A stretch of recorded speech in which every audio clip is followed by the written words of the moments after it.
We have here what is called an eco-sand toilet.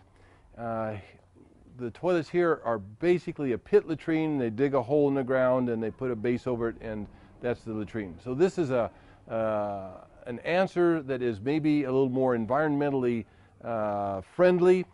So this is a system whereby the toilet base is a plastic base. It's made by a couple companies in Kampala, and this base is designed so that it separates the urine and the feces. So the urine then goes in a pipe and goes out and is kept separate from the feces, and it's joined with the water that comes from the wastewater of the kitchen, from the bathing area, from this hand washing tap.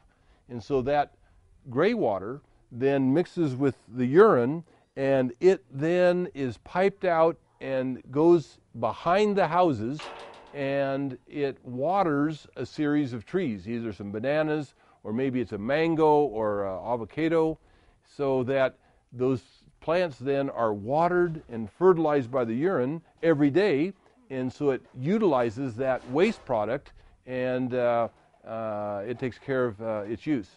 Then the feces is collected, and this you can see is up a couple steps, and that allows room for a plastic tray to be fitted underneath.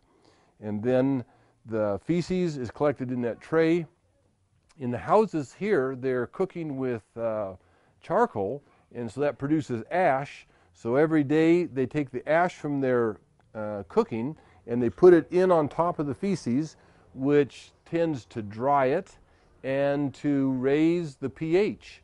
And so if it raises the pH, it helps defeat any viruses and bacteria, which causes any kind of illness. So that's the first step at sanitizing that feces. At the end of the month, that tray is removed, and it's then taken to a concrete slab and emptied there, and it has a clear plastic roof over it so that it gets ultraviolet from the sun, it gets heat from the sun, and it gets dehydration.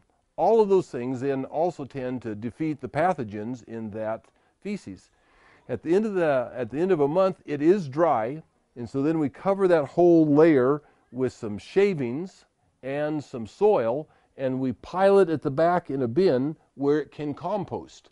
So then the composting lasts for another 5 months, and during that time, some of the final sanitation happens as the microbes in the soil neutralize anything that's harmful in that material. And then we can simply take that and spread it in the garden, and it makes a fertilizer in the garden.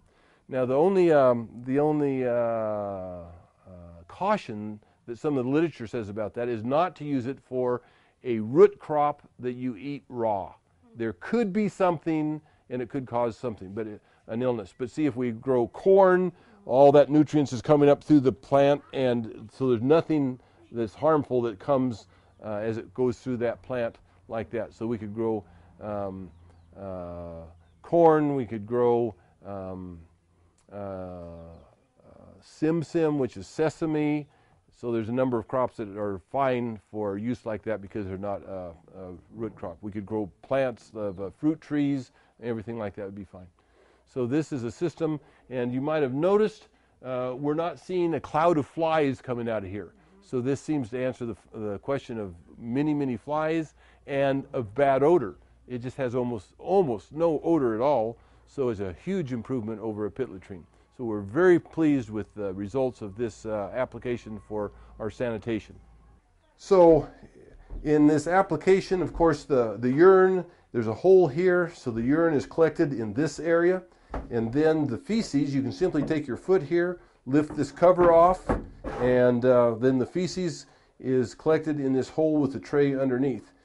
This door gives access to the plastic tray that collects the feces. So we simply can open the door, and then the plastic tray can be pulled out, and at the end of the month it's not full yet, and so it can simply be taken then and emptied onto that tray. So this gives the access door and makes all of that work fine. So this really, it's not wet, hasn't had water dumped in there, hasn't had urine to go in there, and so it's much more manageable. And this is really of human waste, this is the more toxic. This is the one that's going to carry the pathogens and going to have the problem with any kind of disease. So it makes a less volume by not having the urine in it, and so there's less of it to deal with. So this seems to be a good system for handling all that. This is the final component to the eco-sand system. We need to have a place where we can process the feces. So this is a concrete slab and a little bit of a curb around it, so we can empty the trays from the houses there, and then with this cover on it for a roof, we let the sun rays go through there, but yet we have air passage underneath so that it can evaporate. So this gets it hot, protects it from the rain, and we get ultraviolet, we get heat, we get dehydration.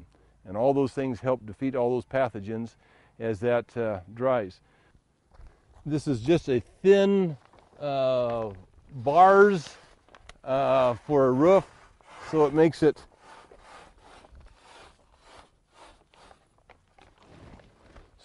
so it can be removed from there fairly easily. So the material can just dry from there, and that can be put in the back for that composting, and then it kind of goes like that. So at the end of the month, then that one is ready, and then the next one will be ready, the next one will be ready. And so our drying station is like that, and it makes it so we don't have, it kind of answers all of our sanitation issues, takes care of the urine, takes care of the feces, without always having to be digging another pit latrine. It's has less odor, has less flies, it's just more hygienic. And so we think this has really served us well, and we'll continue to do this. It looks like we haven't found anything that is just a part of the system that just doesn't work. So we're pleased that this is working well.